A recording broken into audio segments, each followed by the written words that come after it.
क्या आप law of attraction से उत्साहित हैं और इस विचार से कि आपके विचार वास्तव में आपकी वास्तविकता को आकार दे सकते हैं? क्या आपने कभी सोचा है कि इनमें से कुछ आधुनिक विचार वास्तव में प्राचीन ज्ञान से आए हैं?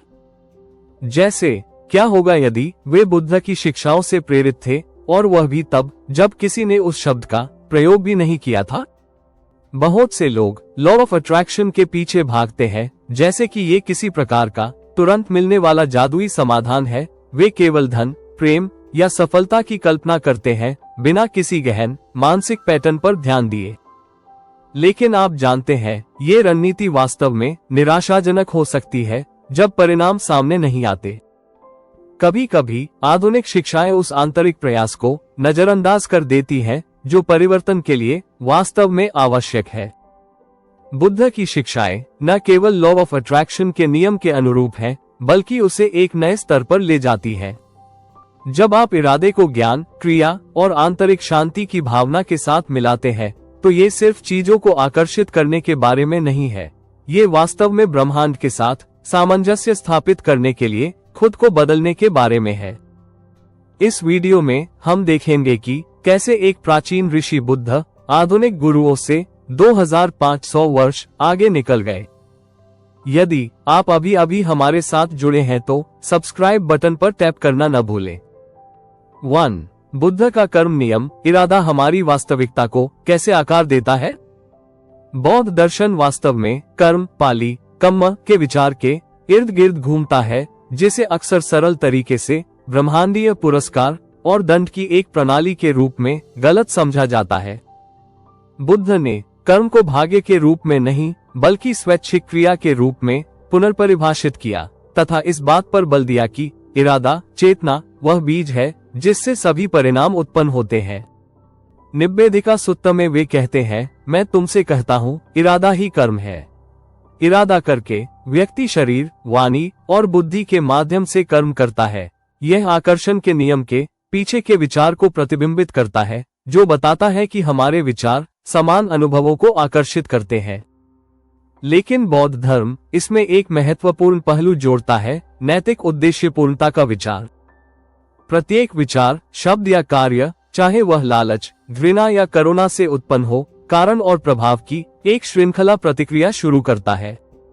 आधुनिक तंत्रिका विज्ञान इसका समर्थन करता है तथा दिखाता है कि जिस तरह से हम नियमित रूप से सोचते हैं, वह वास्तव में मस्तिष्क की संरचना को बदल सकता है, हमारे व्यवहार को मजबूत कर सकता है तथा चीजों को देखने के हमारे नजरिए को बदल सकता है। ये रूपरेखा वास्तव में आधुनिक सकारात्मक मनोविज्ञान में जो हम देखते हैं उसके अनुरूप है। जो लोग कृतज्ञता और करुणा पर ध्यान केंद्रित करते हैं, वे अपने जीवन से अधिक संतुष्ट महसूस करते हैं। बौद्ध धर्म इसे एक कदम आगे ले जाता है, मानसिक शुद्धता को न केवल व्यक्तिगत खुशी से जोड़ता है, बल्कि सभी को दुख से मुक्ति दिलाने के साझा लक्ष्य से भी जोड़ता है। 2. हमारे विचार हमारी दुनिया को आकार देते हैं। धम्पद के खाके पर एक नजर। बहुत पहले फ्रांसीसी दार्शनिक, वैज्ञानिक और गणितज्ञ डेस्कार्टेस ने कहा था, मैं सोचता हूँ इसलिए मैं हूँ। इस बीच बुद्ध ने धम्पद में अपना ज्ञान साझा किया। मन सभी मानसिक अवस्थाओं से पहले आता है।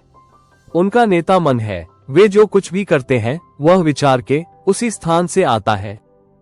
यदि कोई व्यक्ति अशांत मन से बोलता है या कार्य करता है, तो वह पाएगा कि दुख उसके पीछे पीछे चलता रहता है, ठीक वैसे ही जैसे कि पहिया बैल के पैर के पीछे पीछे चलता है।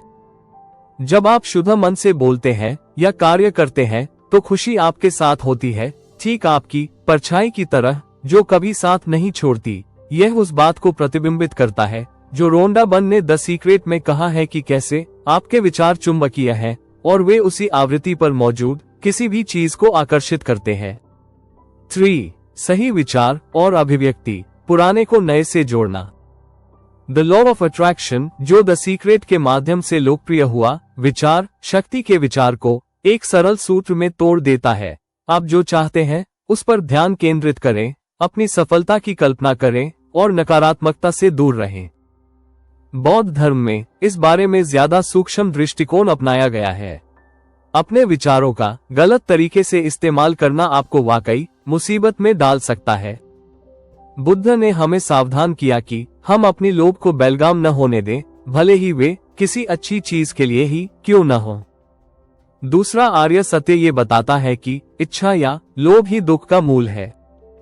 द लॉ ऑफ अट्रैक्शन के कुछ आधुनिक आलोचक बताते हैं कि नैतिकता के बारे में सोचे बिना केवल धन कमाने पर ध्यान केंद्रित करने से लालच, असमानता और पर्यावरणीय हानि जैसे मुद्दे और भी बदतर हो सकते हैं।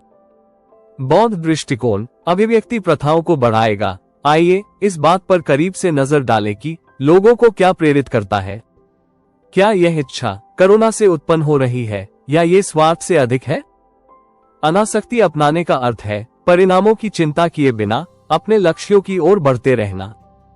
आइए हम अपना ध्यान थोड़ा बदलें और सोचें कि हम सब मिलकर व्यापक भलाई के लिए कैसे काम कर सकते हैं। माइंडफुलनेस आज के प्रकटीकरण में गायब तत्व।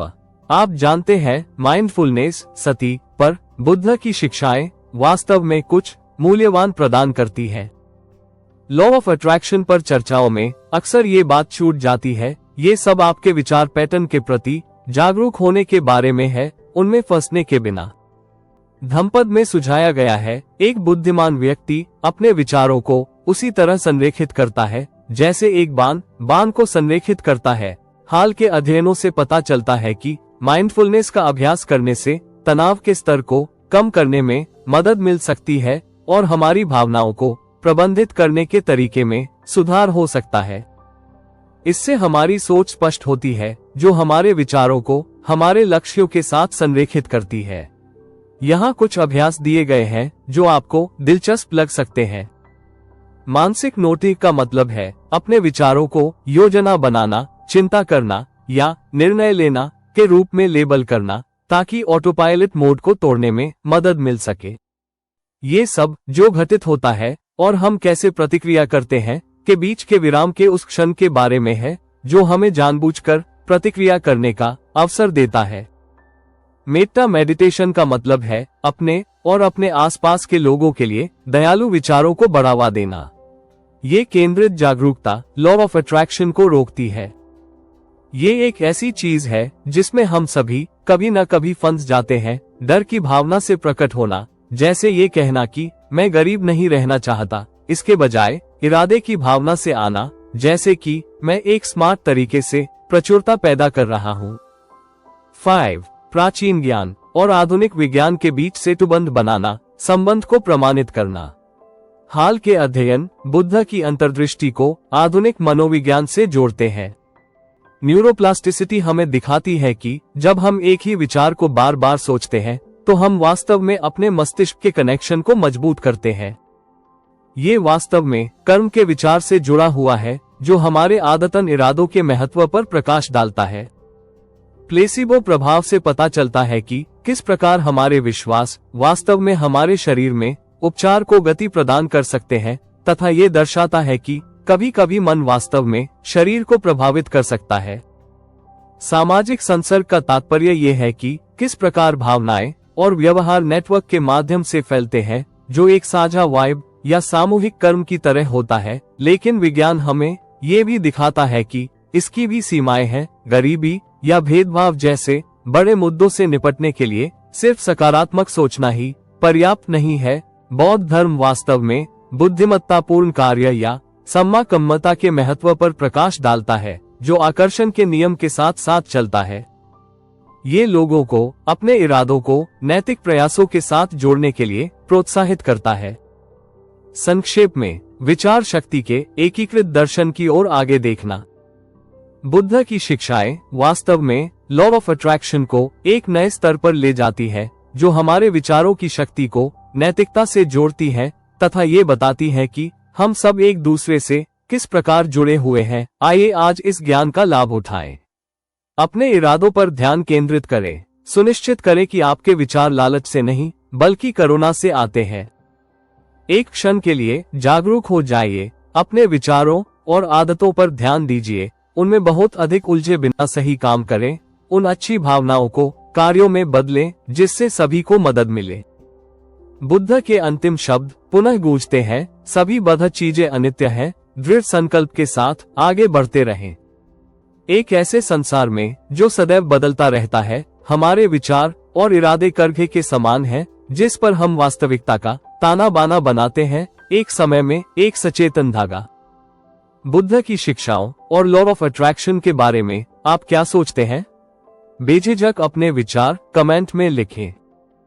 यदि आपको वीडियो पसंद आया तो इसे लाइक करना न भूलें, इसे अपने दोस्तों के साथ शेयर करें और अधिक बेहतरीन सामग्री के लिए सब्सक्राइब करें। ठीक है, मिलते हैं अगले वीडियो में। वीडियो देखने के लिए धन्यवाद।